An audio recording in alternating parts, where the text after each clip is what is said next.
កំពុងល្បីរឿង account disable បងប្អូនឥឡូវខ្ញុំ disable អស់មួយហើយ account នេះ5k ជាង follower ជា account សំខាន់ដែលខ្ញុំទាញ fan ចូលទៅ page ហើយនឹងចូលទៅ link សម្រាប់ការលក់ដូរប៉ុន្តែឥឡូវគឺថាចប់ហើយ disable មិញហ្នឹងអើយដល់កដឹងទាញមកវិញមិនកើតទេនេះចូលទៅ center កត់កើតចប់បរិបូរបណ្ដោយអញ្ចឹងបងប្អូនប្រុងប្រយ័ត្នមែនតើណាហើយខ្ញុំបងប្អូនវា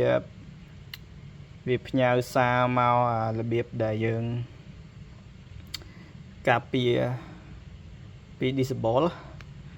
នេះអត់តតែខ្ញុំ disable ហើយបានគាត់ផ្ញើអាហ្នឹងមករបៀបការពារគណនីនេះតតែខ្ញុំនេះហើយតតែ account ខ្ញុំបានន័យថាកោដាច់ទៅធ្វើលបងឥឡូវគឺថា disable បាត់ហើយ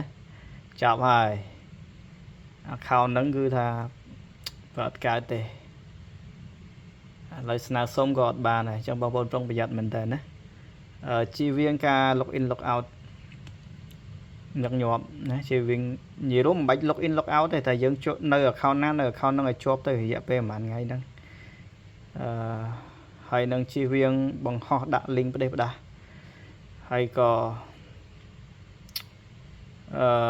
ជៀសវាងនៅការផុសឬ share នៅអ្វីដែលខុសជាមួយគោលការណ៍ TikTok Facebook ដូចជាអំពើហិង្សាតាក់ទងមួយការជួញដូរផ្លូវភេទអីជាដើមហ្នឹងដែល Facebook អត់ឲ្យផុសហ្នឹងជាវាងផុសឬ share កុំឲ្យជាប់ពាក់ព័ន្ធមួយ account យើងតែជាប់ពាក់ព័ន្ធគឺ disable ហើយគឺចប់ហើយណាហើយខ្ញុំកាល2022 disable account ផ្លូវការខ្ញុំអស់មួយដែរគឺអត់មានការស្នើសុំមកវិញបានទេគឺចប់ហ្មងaccount ហ្នឹងពេលដែលខ្ញុំបាត់ account 2022របស់ខ្ញុំហ្នឹងគឺថា page របស់ខ្ញុំ 3-4 ទៅបាត់ទាំងអស់ដោយសារតែខ្ញុំធ្វើប្រហែសខ្ញុំអត់មានផ្លូវក្រោយ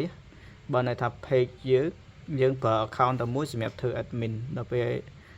account ហ្នឹងវា disable គឺថា page ទៅអស់លេងហ្មង page ខ្ញុំធំក្រុមធំដែលខ្ញុំគ្រប់គ្រងដោយប្រើ account ហ្នឹងគ្រប់គ្រងគឺត្រូវបាត់គឺត្រូវបាត់ page បាត់ក្រុមណាប៉ុន្តែឥឡូវគឺយើងមានផ្លូវក្រោយទោះបី account មួយ disable យើងនៅមាន account 2-3 ទៀតសម្រាប់កាន់ group ឬ page អញ្ចឹងវាជួយទុកបានណាដោយសារតែបទពិសោធន៍ដែលយើងបរាជ័យបទពិសោធន៍ដែលយើងដួលលំធ្វើឲ្យយើងរកឃើញផ្លូវការពារណាមធ្យោបាយការពារកុំឲ្យវាហានិភ័យពេកថាមានផ្លូវក្រោយបាទអញ្ចឹងឥឡូវគឺចប់ហើយបងប្អូនណាដឹងពីរបៀបយក account មកវិញជួយប្រាប់ខ្ញុំផងព្រោះខ្ញុំអត់ដឹងទេហើយបទពិសោធន៍កន្លងមកគឺថា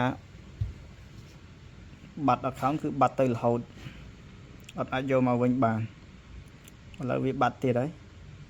disable អស់មួយនៅសល់ 4-5 account ទៀតស្គាល់សម្រាប់ជា admin និងជា editor របស់ page ហើយនឹងក្រុមមួយចំនួន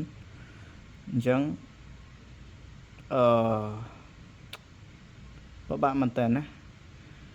ប្រហែលជាក្រុមហ៊ុន Facebook វាចង្អៀតពេកមើលទៅ database គេវាចង្អៀតពេកអញ្ចឹងវាជំរុះចោល account ចាស់ហើយនឹង account ដែលមិនពិតប្រាកដហើយជាវាប្រងធ្វើអញ្ចឹងមិនថានៅក្នុងបច្ចេកវិទ្យាវាងាយស្រួលសម្រាប់ធ្វើការងារប៉ុន្តែវាក៏ហានិភ័យដែរគឺហានិភ័យអញ្ចឹងហើយយើងពឹងរបស់គេប្រើគឺវាអញ្ចឹងបាទដោយ Facebook ហ្នឹងវាមិនមែនរបស់យើងវាជារបស់គេអញ្ចឹងអីគឺស្រេចលើក្បាលគេហ្នឹងហើយ